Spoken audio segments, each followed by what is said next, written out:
Hello guys, நான் உங்கள் ராஜபூஷன். எப்படி இருக்கீங்களா? நல்லா போய் நினைக்கிறேன். கம்பல்சரி நீங்கள் வந்து ஜென்னிங் போங்க, ஜாக்கிங் போங்க, உங்கள் உடம்ப வந்து ஹெல்த்தாக வச்சுக்காங்க. யாரையும் எந்த விஷயத்தையும் நீங்கள் கேர் பண்ணி எடுத்து அதை மோட்டிவேஷன் இறங்கினீங்கன்னா கம்பல்சரி உங்களுக்கு ரிசல்ட் கிடைக்கும். அது மட்டும் இல்லை, எங்கிட்ட கேட்குற ஒரு டாபிக் கொடுத்துக்கிறாங்க. நேற்று ஒருத்தர் கேட்டிருந்தாரு, ப்ரோ நீங்கள் ஜிம்முக்கு போகிறீங்க, ஷேக் எதனா எடுக்கிறீங்களா, ப்ரோட்டீன் எதனா எடுக்கிறீங்களான்னாங்க. கண்டிப்பாக நான் வந்து இது வரைக்கும் ப்ரோட்டீன் எடுக்கலை. நான் எடுக்கிறது வந்து பார்த்திங்கன்னா கிரியேட்டின் மட்டும்தான். அது என்னோட சீனியர் சொல்கிற சஜஸ்ட் தான் எடுப்பேன். ஏன்னா அவரோட ஹெல்த் கண்டிஷன், பாடி கண்டிஷனை பார்த்து தான் கொடுப்பாரு.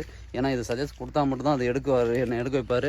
அது மட்டும் இல்லை, நீங்கள் பிகினராக எதனா ஜிம்முக்கு உள்ளே போகிறீங்கன்னா ஃபஸ்ட்டு நீங்கள் வந்து சஜஷனாக 2 மாதம் வரைக்கும் ஒர்க் அவுட் பண்ணுங்கள். மீடியமாக ஒர்க் அவுட் பண்ணுங்கள். ஹெவியாக போட்டு உங்கள் போனை வந்து அடி வாங்க வச்சுக்காதீங்க. உங்கள் சீனியர் என்ன சொல்கிறாரோ அதை மட்டும் கேளுங்க. மற்ற யார் சொல்கிறேன்னு கேட்காதீங்க. ஏன்னா உங்கள் சீனியருக்கு உங்களுக்கு தெரியும். உங்களை ரெடி பண்ணுறாங்கன்னா அவங்களுக்கு மட்டும் தான் தெரியும் உங்கள் உடம்பு எப்படி இருக்குது, என்ன கண்டிஷனில் பாடி இருக்குதுன்னு. ஏன்னா கூட ட்ரைன் பண்ணுறது அவர் தான். ஒரு வேளை உங்கள்கிட்ட யாராவது காசு கேட்குறாங்கன்னா கம்பல்சரி நீங்கள் சொல்லிவிடுங்க, இந்த மணி எங்கிட்ட இல்லை சார்ன்னு ஓப்பனாக சொல்லிவிடுங்க. இந்த வீடியோ